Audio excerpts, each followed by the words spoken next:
Hey everybody, G4 Video 5 here, and welcome back to some more Grand Theft Auto 3. In this part, we will be completing the Import-Export Garage located in Portland. And before diving into the vehicle's spawn locations on that list, I wanted to go over a tactic that you can use on the PlayStation 2 version of this game, as here in Staunton Island, at the most northern point of the island, you have Phil Cassidy's Armory. And at that complex, you have a parked barracks OL. So for some reason, whenever I would enter that barracks OL and leave the facility, I would end up finding some really rare vehicles driving around on the streets of Aspatria near the stadium. Like in that first clip, we saw a bunch of Trashmasters pop around the place. So I went back to the facility and then left it, and I ended up finding a bunch of flatbeds all around the place. And this can be very, very handy because some of these more rare vehicles don't have set parked spawn locations, so the only way of finding them would be to drive around Liberty City and hope you come across one. So by using that tactic, well, it could potentially cut down on the amount of time you'd spend searching for some of those more rare vehicles. But we're going to go down this list in alphabetical order, starting with the Blista, which you can find here in Staunton Island outside of Asuka's condo, and then we have the Bobcat, which is located here in Portland Beach in Portland.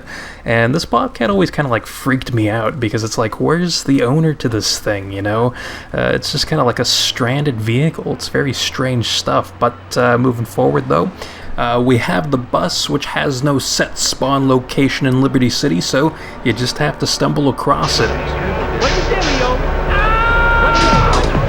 So that barracks OL trick paid off quite nicely, as it significantly cut down the amount of time it would have taken randomly driving the streets of Liberty City to find a bus, compared to just doing that and stumbling across it quite quickly. So good stuff there. Next we have the coach, which is found at that bus depot that's right down the street from Portland Harbor.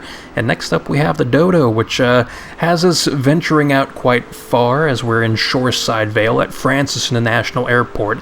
And there's a handful of Dodo's spawn locations here, but I like going to this one that's in the far back of the airport, as this one seems to consistently spawn the Dodo. You'll have some, parked spawn locations for vehicles that don't always spawn a vehicle, like sometimes you'll have to drive away and then come back, but that Dodo spawn location is incredibly consistent for me, so that's why I ended up showing off that spot there. The flatbed you see here I found randomly, but you can also use that barracks OL trick that I showed off at the beginning of the part to find that a bit easier than if you were just driving around Liberty City hoping to come across one. Next we have the Linerunner, which is in the same area here in Portland Harbor as the garage is, so that's quite nice stuff there. A bit further down the street though, we're here at Callahan Point at this diner, gonna get us a nice little Denny's Grand Slam there, scramby eggs, as we have the Moonbeam parked in this parking lot. Gotta watch out for the police attention though.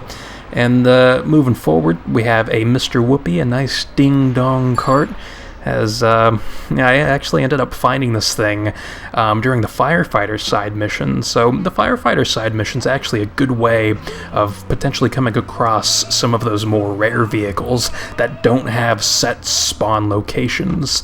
So moving forward, we have this nice Mule, which is located also in Portland Harbor, like right around the corner from that garage within this facility / complex, so good stuff there. Now we have the Patriot, and this Patriot ends up activating the Patriot Playground side mission, which isn't a really big deal to me because you can just drive out of that parking lot, exit the Patriot, and then re-enter it to fail the mission and be able to turn in that Patriot to get credit for it off of that list. Moving forward, we have the Pony across the street from Joey Leone's garage in Trenton, and we are going to remain in Trenton, as right near the Callahan Bridge we have this Rumpo located outside of this warehouse. So a lot of these vehicles aren't located too far away from the import-export garage, thankfully. Moving forward on this list, we have the Securicar, which you can find randomly across Liberty City, or you can also utilize the mission for Donald Love called Decoy, as once you complete that mission, at the end of it, you're actually given the Securicar for free. You know, you don't have to turn it back in anywhere. It's basically yours, so you can use this thing to turn into the import-export garage if you choose to do so. Next up, we have the Trashmaster, which I found during the firefighter side mission. So again, this is quite a handy way of getting your hands on some of these more rare vehicles. After the Trashmaster, we have the Yankee, which is the last vehicle on the list that we need to turn in. And the Yankee actually has the closest set parked spawn location to the garage compared to any other vehicle on that list. So that's pretty awesome stuff there. I mean, you have this car that's within walking distance. I mean, it's spread eagled there, waiting to be scratched and sniffed. So I think that's quite nice. But, you know, I tried showing off locations for these vehicles that do have set parked spawn locations that are as close to the garage as possible, just as like a convenience thing, so hopefully that helps someone out anyways.